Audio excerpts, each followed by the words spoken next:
Welcome to Books in the Freezer, a podcast dedicated to the deliciously disturbing world of horror fiction. I'm your host, Stephanie, and today I am joined by author Jenny Kiefer to talk about her latest novel, Crafting for Sinners and Locked Room Horror Stories. So, Jenny, welcome to the show. Thanks for having me. I'm excited. I am excited to have you here. Would you mind telling our listeners a little bit about Crafting for Sinners? Yes. Crafting for Sinners is about a bisexual woman who is trapped in a craft store that's owned by a religious cult, and she has to fight back using what she can find on the shelves. There's a lot of religious trauma and cult things and some twists and turns. Definitely. And what I liked about this was how creative it was. Ruth is, as you said, trapped in this big craft store, and she is just making weapons with whatever she can find. And it was so fun to see what she puts together and gruesome too. I think Mhm. I was caught off guard by like the first violent interaction. I think how much detail that went into. I was like, oh. Yeah, I mean, I think one thing I was like kind of I'm probably still going to combat with this book is that the setting is kind of silly, but it's really not. I mean, I think there are like humorous moments, but I think I tend to like, I think there's humorous moments in Wretched Valley too. But it's definitely not a horror comedy. Yeah, well, the crafting angle was very interesting, and I know you're a real life crafter. Hmm. So, what kind of crafts do you dabble in? Because I know if people don't know, at StokerCon when you Hmm. go, you Hmm. make stuff for people that go. Like you made me a Fear Street pin. Hmm. Yeah, I try to make people who go to like if you go to StokerCon and you're an author or like a book person, I try to make everyone a little book pen of like their book or a book that they like. But of course, I always like miss people because people plan to go last minute, or I just somehow don't know that they're going to be there. Um, but I do a little bit of everything. I'm like, this is my office/craft room. I'm like, even just on the desk, I have like Linocut stuff. I have a paint. What is this called? Like a palette paint, plastic paint knife. I have wooden beads. I have a jewelry pliers. I have random like white masks. I just got this thing that's like supposedly a refillable spray can for paint, or you can put other stuff in it.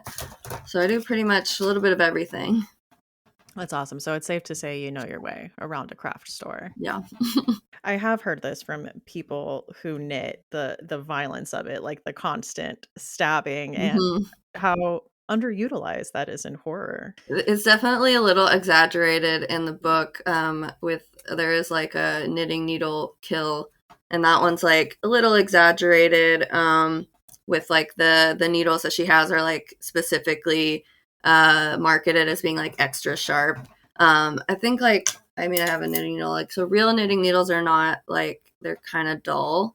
You could probably like stab someone, but you would need like a lot of force Mhm. to really break skin because they're actually not that sharp at the tip.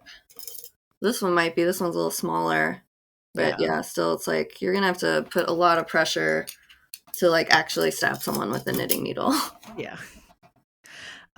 We are talking about crafting for centers today, along with locked room horror, because she is trapped inside this craft store. But I mean, Ruth is also trapped in her small town. Hmm. She's, blue dot in a red city, but she's also trapped by like the cycle of poverty, just trying to Yeah. like scrape enough together to Hmm. get by, let alone save enough to leave. Yeah. I mean, I think there. So I think both of my novels have been trapped room, and like the next one I'm working on is also kind of like a trapped room or like a single setting. So maybe that's what I write. I haven't thought of an idea yet that involves a ton of different settings. So I think it's just sort of like something I'm comfortable with. But I also think, especially like in Wretched Valley, they go into the space, but they're kind of like supernaturally trapped.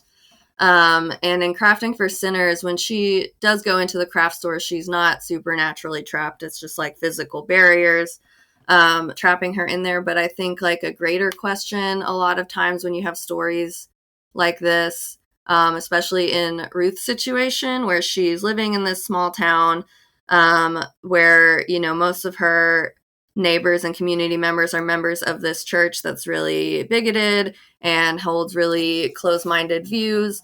Um, and there's like all of this violence happening around them, that to queer people, and so it does kind of feel like a situation.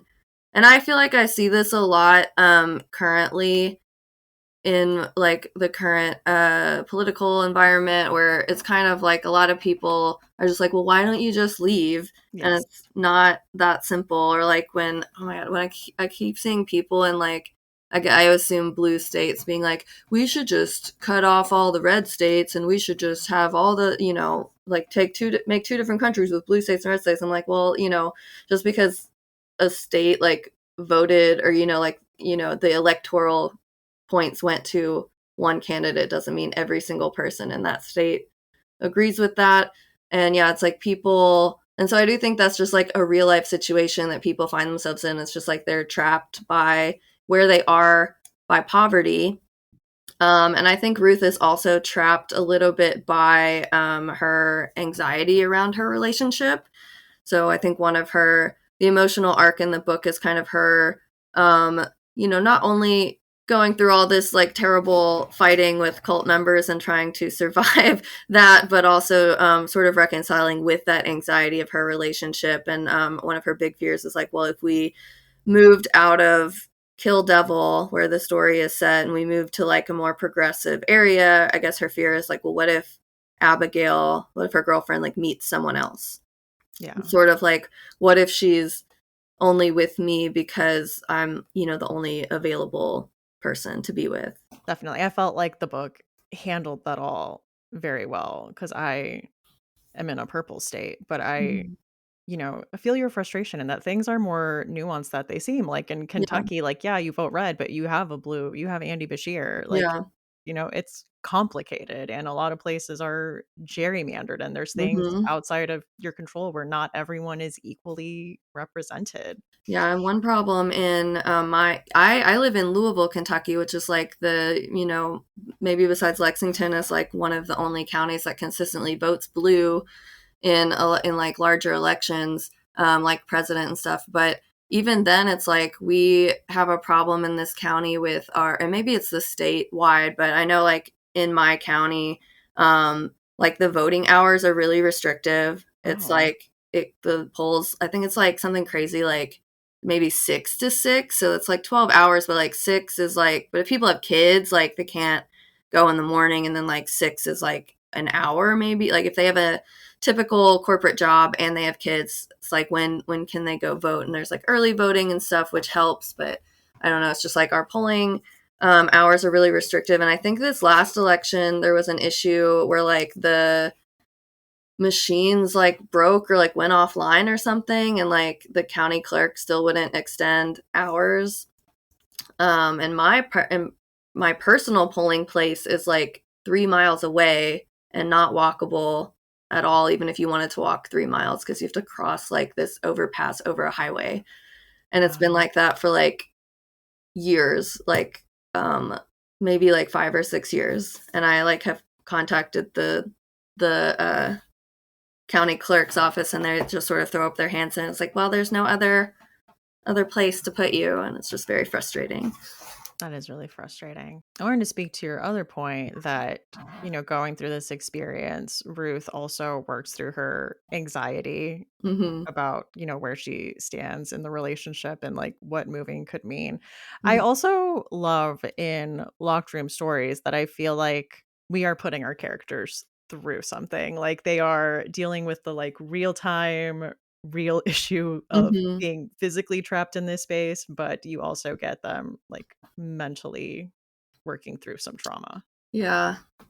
Yeah, I mean, it's a lot all at once for Ruth. But yeah, she does kind of like, and I think she kind of has to work. through that anxiety. And some people, and like, I guess partly, I mean, it is a novel, it's fiction, but it is also something where it's like she kind of has to work through that in order, that anxiety about her relationship, which maybe some people might be like, you have bigger things to worry about, like you have people hunting you. But I think in the context of the story, she kind of has to work through that in order to like give herself a reason to fight, because she really only has like Abigail is really like the only person in the world that she has left that cares about her and that she cares about.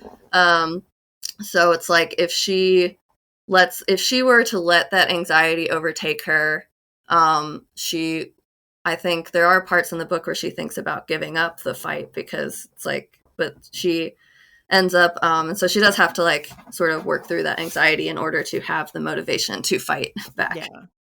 Yeah, I thought it was really well balanced, and we didn't even mention she's diabetic Yeah. on top of all that.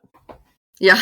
So she's battling her anxiety, the cult members, and her body all at the same time. It's a lot for her, but Yeah.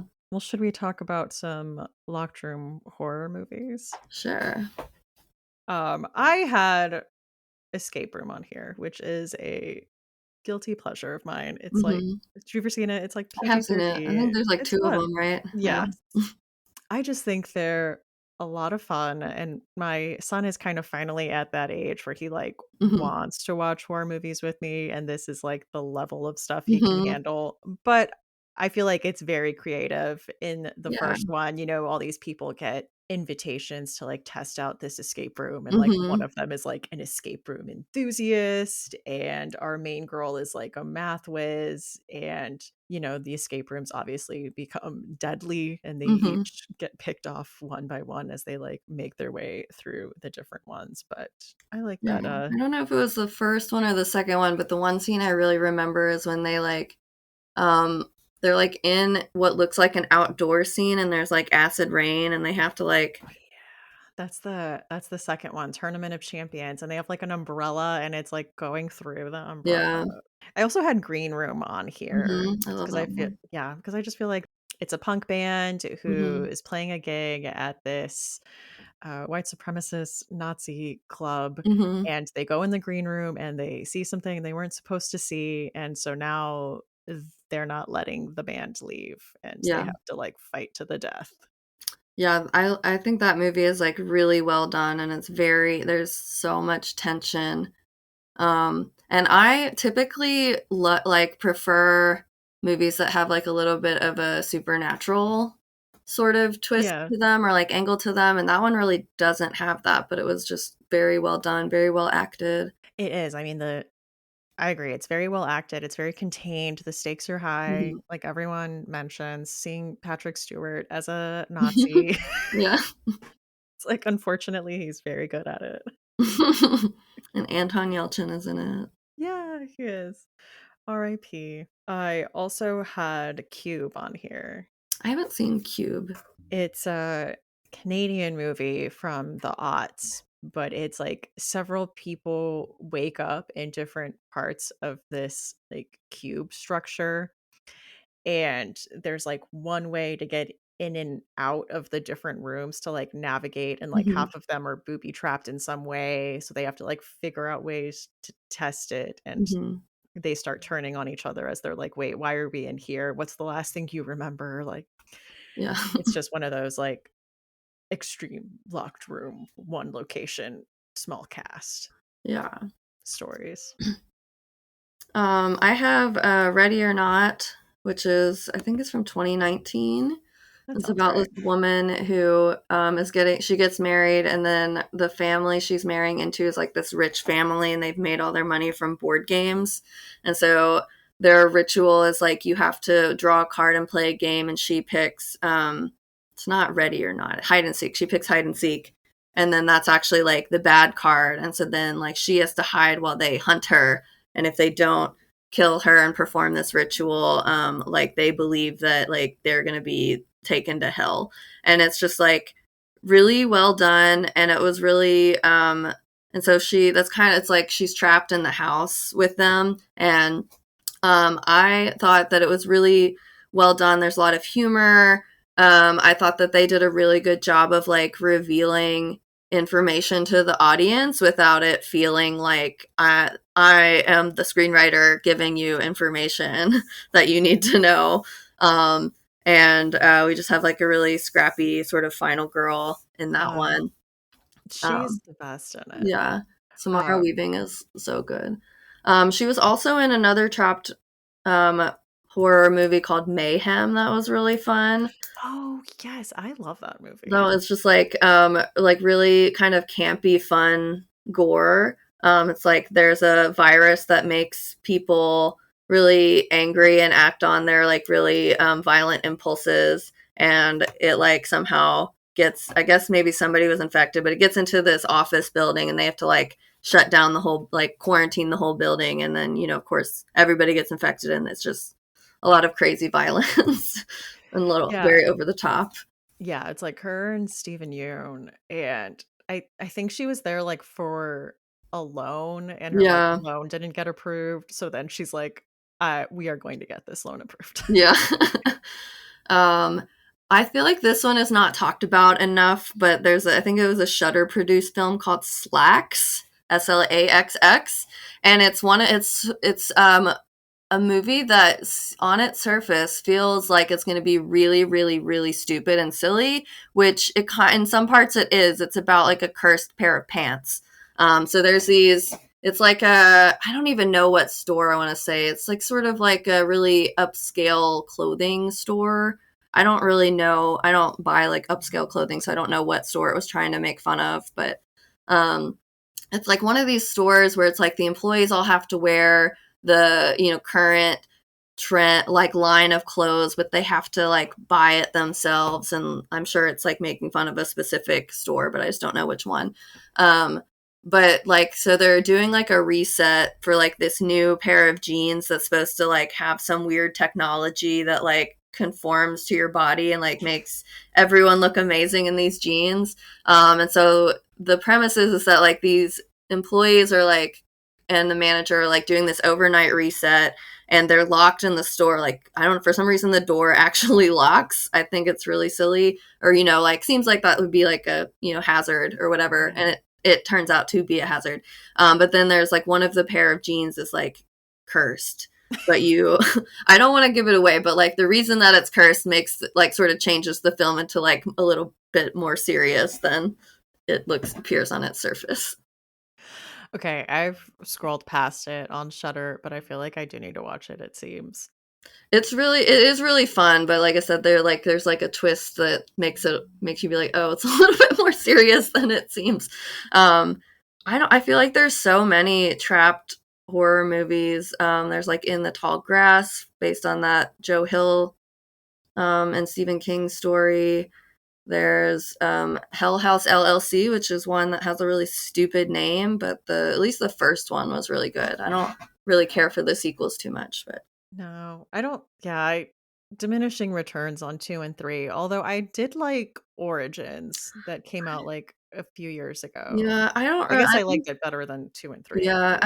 I watched it, but I think for me it was just like the first one had it like gave you enough information to like be to not be confused. But I don't know. I personally don't love when things are like I don't like origin stories for a lot of horror. I'm like I don't want it explained. I just want it to be weird and unknown. Yeah, I that's guess like fair. Saw is like the classic Absolutely. locked room. Yeah. I was also thinking, Haunting of Hill House, Hmm. both of them, like, they have to stay in this house and survive to get their I mean, it's $1,000,000 in the remake, I think it's, like, $10,000 in the, like, 1960s one. I haven't seen either of the like film versions. I really like the book, but I don't think there is that. I don't think there's like a reward aspect in the book. No, sorry, I got that wrong. House on Haunted Hill, not Okay. Haunting of Hill House. Haunting of Hill House is Shirley Jackson. I've been talking about Haunting of Hill House with Anna since we've been reading it, so it was top of mind. No, I meant, House on I almost said it again. House on Haunted Hill. They They're use like the the same words. same They can't words, but like twisted around. I don't think I've seen those either, but yeah, I was like, I don't. I mean, I wouldn't put it past somebody to do a haunting on of Hill House remake where it's like you have to, the premise like you have to stay the night in this room or this house or whatever, and you win money. Yeah, like a gamified Mhm. version. Um, they did The Haunting in 1999. I'm trying to remember if that had, like, a gamified reason or if there was, like, a reason everyone was invited, or if it was like the book where it was like a paranormal research Yeah. study type Oh, of thing. my this is, controversially my favorite Halloween movie is Halloween Resurrection, like the reality show one where they're like that one's also like they're locked in the house. I love that as a premise. I do love the, like, reality show angle of it. It makes it fun. Yeah, Do you want to talk about some books? sure. Okay. There's a lot of trapped room books. I feel like there's more than for some reason like in my brain movies stick better than like books when I'm trying to recall, and I guess it's because like I rewatch movies a whole lot more than I reread books.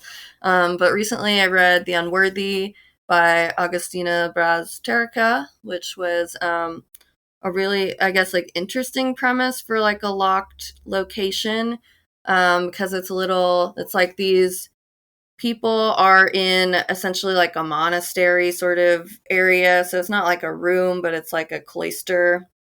Um, and there's a lot of like religious horror, religious trauma, and it's basically the premise is that the world outside of this cloister is like poisonous or toxic.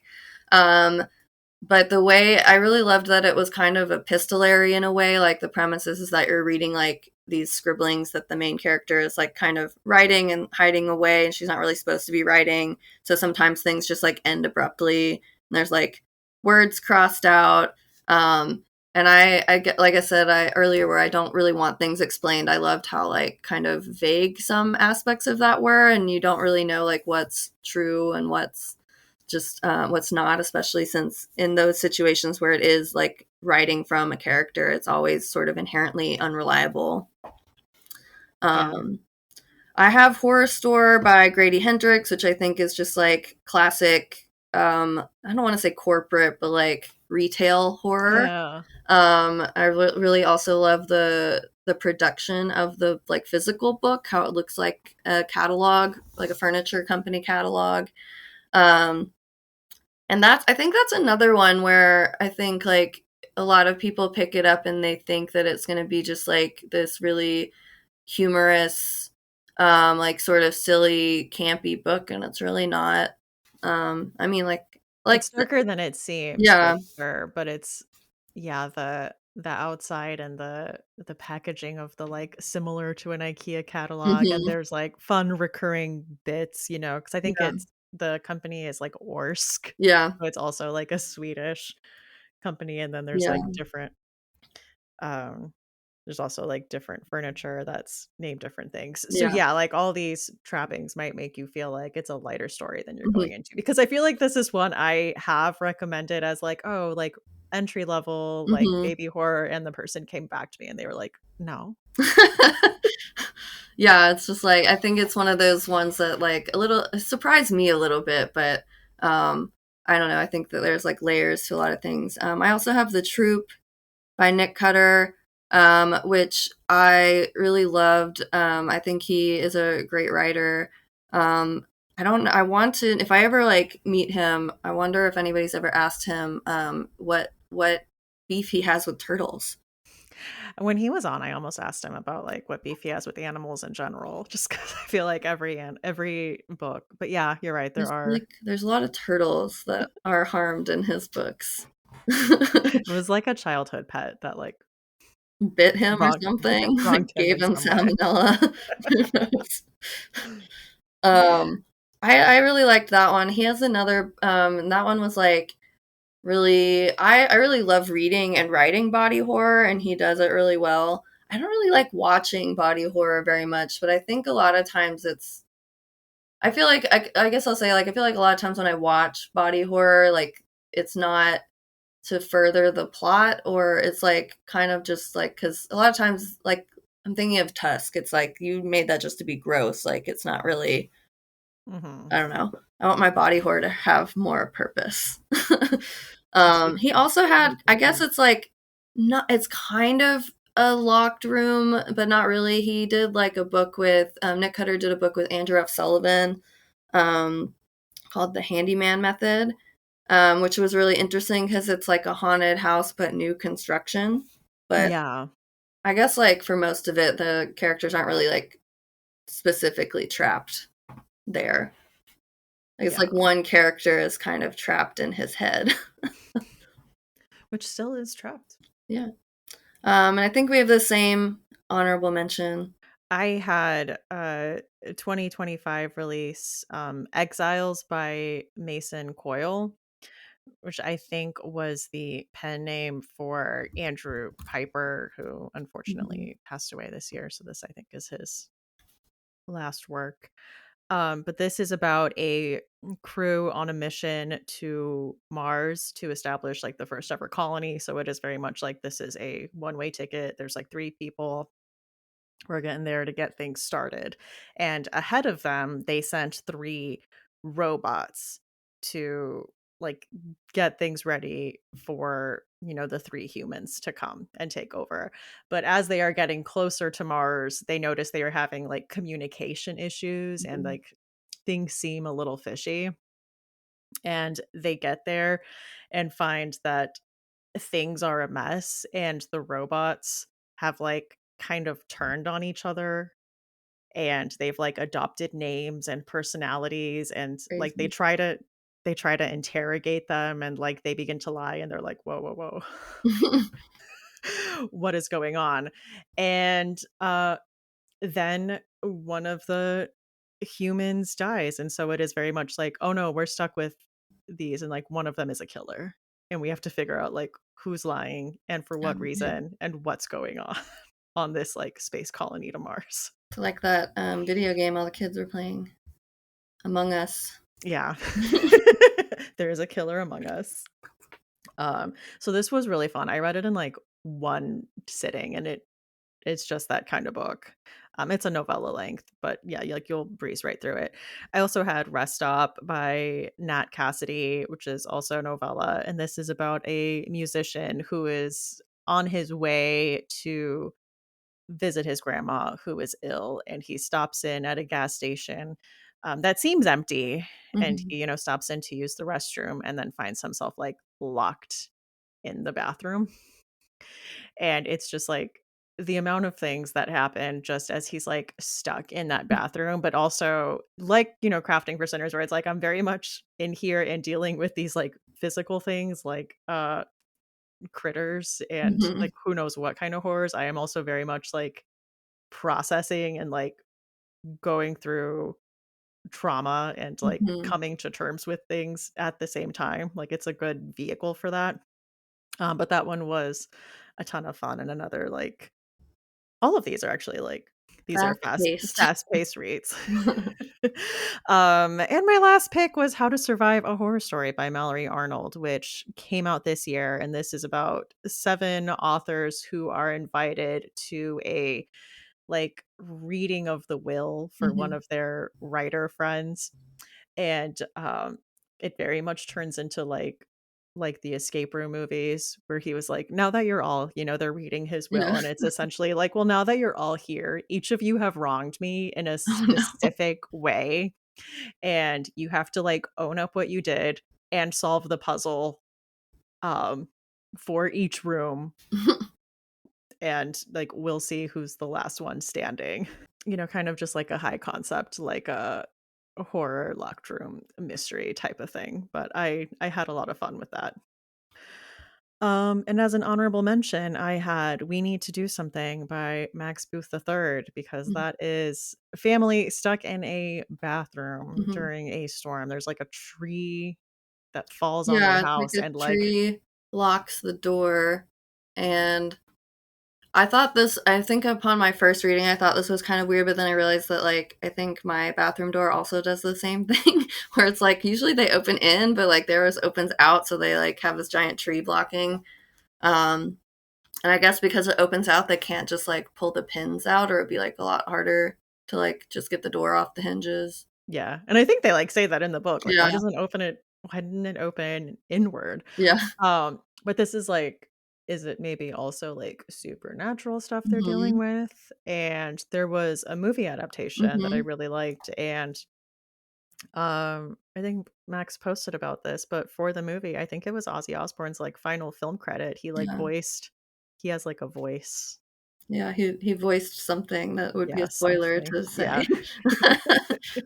He voices a line, in the movie, but that's another novella that I started reading on my Kindle, like, when I couldn't sleep one night, and I was like, "Well, I guess I'm just not sleeping tonight because this Yeah, is too good." that one I read in, I think I read it in 2 days, but it was the same thing where it was like I started reading it at, like, 11 p.m., and I just got to a point where I was like, "I have to go to sleep now."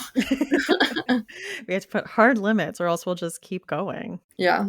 So those are my picks. I'll just go through them again. That was Exiles by Mason Coyle, Rest Stop by Nat Cassidy, and How to Survive a Horror Story by Mallory Arnold. One of the traditions we have on this podcast is to ask our guests for a chilling obsession, which is just something you've been enjoying in horror lately. Can be a movie, show, book, podcast, Wikipedia rabbit hole you fell into recently. That's an interesting one. I feel like I've been listening to a lot of music that's not necessarily, like, Yeah. horror related recently, and I've been picking the guitar back up. Oh, yeah? Um, just for, like, honestly, just, like, I like singing and playing, and, I haven't played the guitar in a while, so I was like, "I'll pick that back up," but it's, like, kind of a way for me to, like, not be on my phone. I feel that. It's like wanting to take on more like analog hobbies or like using your hands. It's like Yeah. your concentration. Um, but in terms of horror, I'm trying to think of like if I've really gotten into anything or gone down a rabbit hole. Oh, I guess for my next book, and I guess this is more like true crime than really horror, but my next book is set in a garbage dump and Hmm. involves like a cosmic entity that reanimates dead things. So I've been kind of like going, and so like as an aside addition to that, I've been doing some research on like crematoriums that weren't actually cremating the bodies and just like those scandals. Oh my gosh. Like Like places that selling would, body parts on the black well, market there was type like deal. one, I can't remember like the specific place, but there was one where it was just like they just were like putting bodies into storage, like not like cold storage, just like they were just putting bodies to the side. Because I think at one point like the crematory like actually did break, but Hmm. like they just kept accepting bodies and not fixing the cremation or like the crematory like thing. And that was like a big scandal. And then there was one local to Louisville, as like Eastern Cemetery had like a scandal, I think, but I think theirs was like they have a crematorium on site, or it's like not functioning anymore. And I don't remember if the scandal was, because I've like looked at several of these, but I don't remember if the scandal was related to the crematorium or if it was like they were just like like reusing graves, like just doubling up on Oh, graves. in the suburb I grew up in, one of the dads went to prison for selling body parts out of the morgue. Crazy. Yeah. That is interesting. I'm sure that's like a not a fun rabbit hole, but like could Yeah. be. I've been honestly, and like the weirdest thing is like I really love doing research, and I feel like research always gives me more ideas for my books than if I had just tried to make it up myself. But like it's weirdly hard. So like my story is set in like an open air garbage dump, which are not really like things anymore. So it's like really hard, weirdly, to find research about open air garbage dumps because most of what you can find is about landfills, which are very highly regulated, and or they're like very strictly like it'll be, but then it'll still be landfills, but it'll be like research that's strictly about like environmental aspects, and then like, but still landfills. But it's like, I know I want to know like what are weird things that people have thrown away? Like, what's the history of like garbage dumps? And like, for whatever reason, that's really hard to find research on. Yeah. The closest I've gotten is that I think it's a university in Arizona did garbage archaeology. So they'll like Okay. go to landfills or dumps and like actually excavate old garbage and like do like or and they like look through fresh garbage too, which is like new garbage, I guess. And they'll like just catalog what all the things they find and then do data science on it. That sounds really fascinating. Yeah. Well, the second tradition we have on the podcast is to ask our guests for a final girl song. So if you were the last one standing in a horror movie, what's your song? I think like if it was me, it might be the song Destroya by My Chemical Romance. When I originally saw this question, I was thinking like I think Ruth's song would be Sinner by the Last Dinner Oh, Party, yeah. but I think mine would be Destroya by My Chemical Romance. Oh, I do love The Last Dinner Party, and they had a new album They just come do. out.